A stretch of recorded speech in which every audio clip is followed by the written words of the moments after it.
Assalamualaikum warahmatullahi wabarakatuh. Nama saya Layalin Akmaliah, NIM 2013-010. Saya di sini akan menjelaskan tentang parasitologi. Jadi, parasitologi itu berasal dari kata parasitos yang artinya organisme yang mengambil makanan dan logos yang artinya ilmu. Jadi disimpulkan di sini parasitologi adalah ilmu yang mempelajari organisme-organisme yang hidup sementara atau tetap di dalam atau di permukaan organisme lain yang dihinggapi untuk mengambil makanan sebagai atau seluruhnya dari organisme itu. Selanjutnya di sini ada pembagian parasit yang terbagi menjadi 3. Ada fitoparasit atau parasit tumbuhan yang contohnya jamur dan bakteri.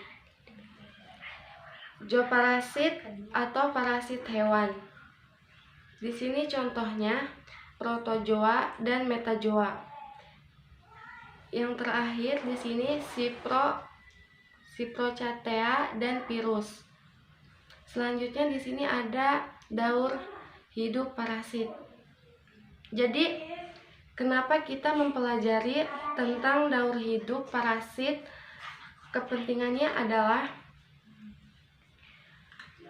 untuk mengetahui stadium dalam daur hidup parasit yang dipakai untuk kepentingan diagnosis. Menurut sifat hidupnya, parasit dikelompokkan menjadi 2. Ektoparasit, parasit yang hidup di permukaan hospes, contohnya Pediculus capitis. Endoparasit, parasit yang hidup pada organ dalam, contohnya Enterobius vermicularis.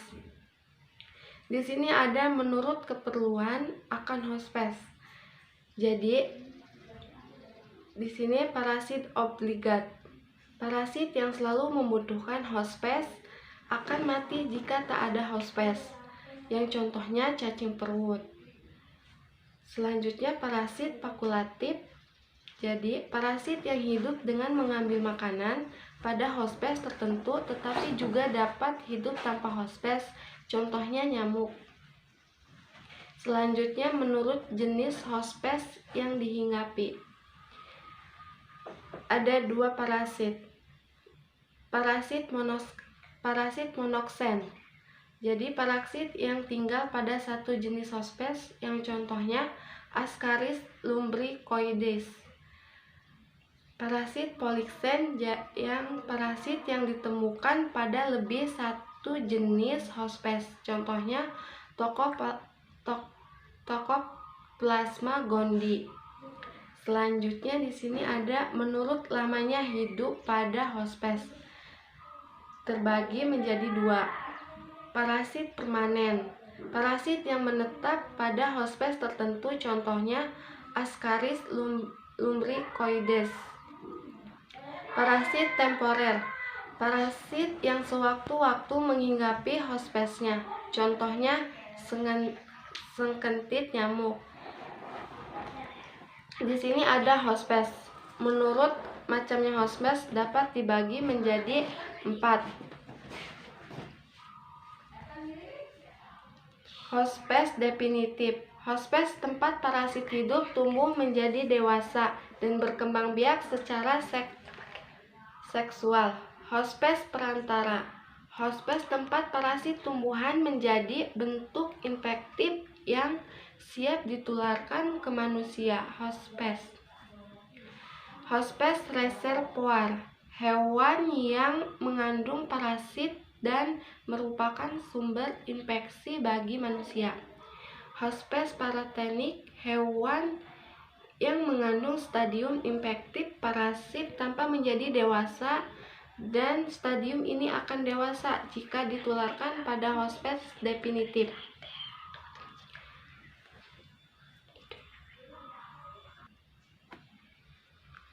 Di sini ada taksonomi parasit.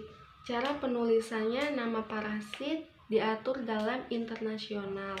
Code of Zoological Nomenclature. Tiap parasit digolongkan ke dalam spesies, genus, famili, ordo, kelas, phylum, kingdom. Pemberian nama parasit diatur dalam sistem binominal, yaitu sistem dua nama, genus dan spesies. Contoh, Ascaris lumbricoides. Contoh klasifikasi taksonomi nematoda: spesies, genus, famili, ordo, kelas, phylum, dan kingdom. Di sini ada helmintologi. Nematohelminthes, kelas nematoda, usus jaringan. Phyllohelminthes, paru-paru, usus intestinal pulches, darah blood pulches, hati liver pulches. Di sini juga ada nematoda usus. Cara infeksi: secara langsung, Ocuris, Vermicularis, Trichuris, Trichiura. Modifikasi tipe langsung, Ascaris lumbricoides. Penetrasi kulit, Ankylostoma duodenale, Necator americanus. Secara langsung, dalam hal ini cacing dewasa langsung tumbuh dari telur cacing begitu sampai dalam Tractus intestinalis siklus hidup. Contohnya parasitnya Trichuris, Trichiura, Ocuris, Vermicularis. Modifikasi dari tipe langsung yaitu telur cacing berembrio masuk dalam intestinum, menetas menjadi larva. Larva Pilariform menembus dinding intestinum dan masuk dalam aliran darah, masuk dalam siklus paru, tertelan dan dewasa dalam intestinum. Contohnya itu Ascaris lumbricoides. Tipe penetrasi kulit: telur menetes di tanah, berkembang dari larva Raditiform menjadi larva Pilariform,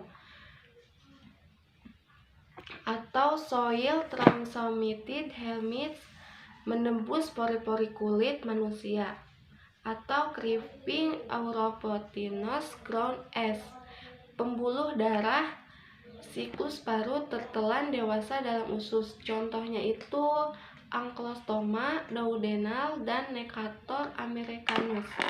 Siklus paru: jadi larva Pilariform dalam aliran darah, jantung, paru, sindrom Loper, saluran pernapasan atas, tertelan dewasa dalam usus besar. Di sini ada nematoda jaringan. Jadi Wikelleri bancroft, nama penyakitnya Wicheriasis atau elephantiasis. Stadium infektif Microfilaria, vektor atau nyamuk perkotaan Quinquepacicatus, pedesaan Anopheles aedes. Mengalami dua periodisitas, malam atau nocturna dan siang diurna. Jadi di sini ada dermatoda darah. Hospes dan nama penyakitnya ada 3 spesies, yaitu Schistosoma japonicum, Schistosoma mansoni, Schistosoma haematobium. Hospes definitif manusia, hospes perantara binatang, morfologi dan daur hidup. Di sini ada siklus hidup, dermatoda darah dan usus. Miracidium, Sophorokista, Cledia anak, Cledia induk, Cercaria, Metacercaria. Bentuk infektif Metacercaria. Dermatoda hati dan paru. Miracidium, Sophorokista 1 dan Sophorokista 2. Cercaria, bentuk infektif Cercaria. Baik, terima kasih. Kurang lebihnya saya mohon maaf. Assalamualaikum warahmatullahi wabarakatuh.